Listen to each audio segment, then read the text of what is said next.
हारेंगे मोदी जी चुनाव हार रहे हैं इसलिए।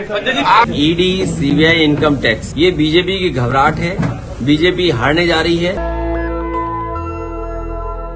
जैसे जैसे बीजेपी इनकम टैक्स ईडी की कार्रवाई कर रही है मोदी सरकार, वैसे वैसे उनकी पॉपुलैरिटी क्या घट रही है। दो वीडियो सुनाया आपने। संजय सिंह को जैसे कोर्ट में पेश किया गया, उनका कहना था कि बीजेपी हार रही है। यही बात अखिलेश यादव ने कहा, वो भी आपने सुना कि इनकम टैक्स ईडी सीबीआई के इस्तेमाल से कुछ नहीं होगा, बीजेपी हार रही है। तो क्या ये पब्लिक परसेप्शन मजबूत हो जा रहा है कि बीजेपी ऐसे लोगों पर कार्रवाई कर रही है जो राजनीतिक रूप से उसके खिलाफ है। सोचिए, एक दौर था जब किसी पर भ्रष्टाचार के आरोप लगते थे, इनकम टैक्स ईडी सीबीआई कार्रवाई करती थी तो उसका ग्राफ नीचे जाता था। ये तब तक हुआ जब तक लालू यादव, मायावती, मुलायम सिंह यादव, तमाम बहुजन नेताओं पर कांग्रेस के दौर में जब आरोप लगे तो उनका ग्राफ नीचे गया। उनके समाज ने उनको दोषी मान लिया, उनके राजनीतिक पर असर पड़ा। लेकिन 2024 में ऐसा होता हुआ नहीं दिख रहा है, 2023 में ऐसा होता हुआ नहीं दिख रहा है। और जब से बीजेपी आई है और जिन जिन दलों पर कार्रवाई करती है, उन दलों का ग्राफ ऐसे बढ़ रहा है। इसका मतलब है कि पब्लिक परसेप्शन बन चुका है कि इनकम टैक्स ईडी सीबीआई का दुरुपयोग हो रहा है। नमस्कार, मैं शंभू कुमार सिंह और आप देख रहे हैं नेशनल दस्तक। एक तरफ जहां पब्लिक परसेप्शन बनता जा रहा है कि इनकम टैक्स ईडी का दुरुपयोग हो रहा है, वहीं मोदी जी भी प्रचार में पीछे नहीं है। ये एम्बियंस सुन लीजिए एक बार फिर से कि मोदी ने बहनों को दी गारंटी। ये मतलब रेलवे स्टेशन पर भी मोदी जी का प्रचार चल रहा है। कल मैं एक खबर पढ़ रहा था कि उनका कटआउट लगेगा और लोग उसके साथ सेल्फी लेंगे। दरअसल बीजेपी के पास एक जो सबसे बड़ा तंत्र है वो है मीडिया का, और दूसरा प्रचार तंत्र। सोचिए, नरेंद्र मोदी का विजन देखिए, राजनीतिक विजन। उनको पता है कि सबसे ज़्यादा लोग स्टेशन से गुजरते हैं, लेकिन लोकल ट्रेन भले बंद कर दी गई हो, हज़ारों एक्सप्रेस ट्रेन कैंसिल कर दी गई हो, महंगी ट्रेनें लाई जा रही वंदे भारत, लेकिन उनको पता है कि रेलवे स्टेशन को चमका दो तो जनता वोट दे देगी। बीजेपी के प्रचार तंत्र को समझिए। आपको मोदी जी का फोटो कहाँ मिलेगा? पेट्रोल पंप पर। सोचिए, हिम्मत भी देखिए, पेट्रोल के डीजल के दाम बढ़ गए, उसके बाद भी वो फोटो लगाए हुए हैं। अब दूसरा निशाना है रेलवे स्टेशन, जहाँ सबसे ज़्यादा लोग आते जाते हैं। तो उन्होंने रेलवे को चुना है प्रचार के लिए, और वहाँ बड़े बड़े कटआउट लगेंगे। तो क्या इससे फ़ायदा होगा या नुकसान होगा?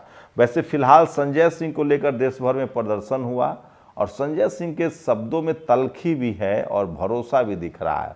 उन्होंने कहा बीजेपी हार रही है। अखिलेश यादव ने कहा इस तरह का दुरुपयोग करती है और बीजेपी कंफ्यूज हो गई। एक दूसरी बाइट सुनिए अखिलेश यादव का। बीजेपी कंफ्यूज हो गई गास सेंसस के बाद। तो लगातार बीजेपी पर हमले जारी हैं। वहीं सोचिए, पत्रकारों की गिरफ्तारी के मामले में तो बीजेपी बिल्कुल फंस गई है। लगभग 1 दर्जन से ज़्यादा पत्रकारों की संस्थाओं ने सीधे सीधे सुप्रीम कोर्ट के जज को चिट्ठी लिख दी है, चीफ जस्टिस ऑफ इंडिया को, कि भैया ये गलत हो रहा है, हमें बचाइए। प्रशांत भूषण जो बड़े वकील है सुप्रीम कोर्ट का, उन्होंने कहा है कि पीएम केयर फंड में चाइना से पैसा लेना गुनाह नहीं है, तो फिर किसी मीडिया ऑर्गेनाइजेशन ने अगर चाइना से फंड लिया तो गुनाह कैसे है? क्या उसने कोई कानून तोड़ा है? और सिर्फ चाइना से फंड लेना ही गुनाह है तो फिर क्या मोदी जी के पीएम केयर फंड के मामले में भी केस दर्ज किया जाएगा? ये तो सबसे बड़ा सवाल है। आपको पता है सबसे ज़्यादा पैसा टिकटॉक ने दिया था। चाइना वाली कंपनी थी टिकटॉक, वैसे बेचारा बंद हो गए। वहीं बीजेपी के लिए और खबरें हैं जो नुकसानदायक है। सोचिए, लगातार सोचिए किस तरह से दिल्ली पुलिस जो है वो एफआईआर ही नहीं दे रही है। जो पुरकायस्थ है परवीर पुरकायस्थ, उसने मतलब कहा कि जो हमको गिरफ्तार किए हो तो एफआईआर तो दो। पुलिस ने इसका विरोध किया है कोर्ट में, ये भी सोशल मीडिया पर खबर है। तो ये भी पहली बार हो रहा है। पंखुरी पाठक ने ये वीडियो शेयर किया। सोचिए, रेलवे स्टेशन लखनऊ चारबाग का स्टेशन है जहां मोदी जी का प्रचार चल रहा है, और आज रितु के लिए सबसे बड़ा आंदोलन हुआ। ये रितु हैं, डॉक्टर रितु दिल्ली यूनिवर्सिटी में बहुजन समाज की बेटी हैं। पिछले 1 महीने से धरने पर हैं। ठीक रोहित वेमुला की तरह इनके साथ बर्ताव किया जा रहा है। एक सवर्ण महिला प्रोफेसर ने इनके ऊपर जातिवाद किया, इनके साथ इनको कॉलेज से टर्मिनेट कर दिया। ऋतु न्याय मांग रही, 1 महीने से धरने पर बैठी हैं, आज लोग जुटे हैं, तस्वीरें हम दिखा रहे हैं। और ये देखिए दक्षिण भारत में बीजेपी को झटका पर झटका लग रहा है।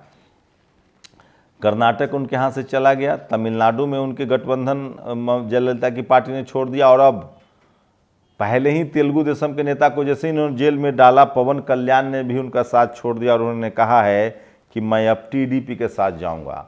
तो जिस नेता, जिस पार्टी पर कार्रवाई होती है, उस पार्टी का ग्राफ बढ़ जा रहा है।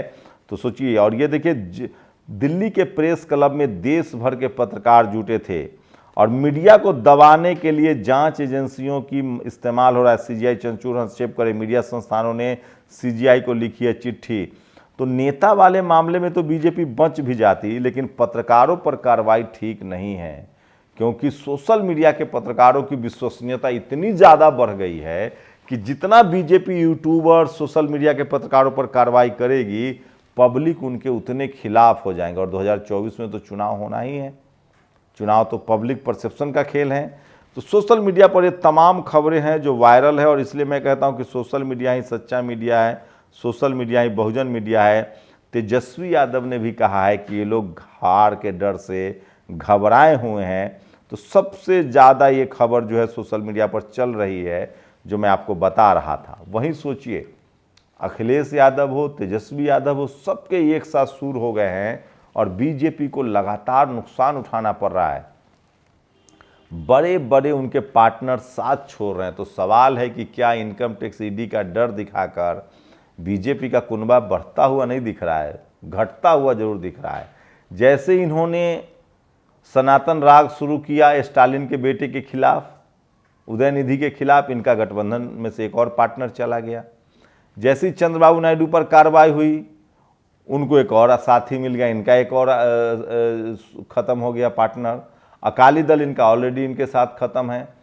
तो 2 लोग हैं जो इनके साथ मिले हुए हैं, लेकिन वो बता नहीं रहे हैं, नवीन पटनायक और वाईएसआर जगनमोहन रेड्डी। उन दोनों को पता है कि खुल के बीजेपी के साथ जाएंगे तो SC ST OBC का वोट खराब हो जाएगा।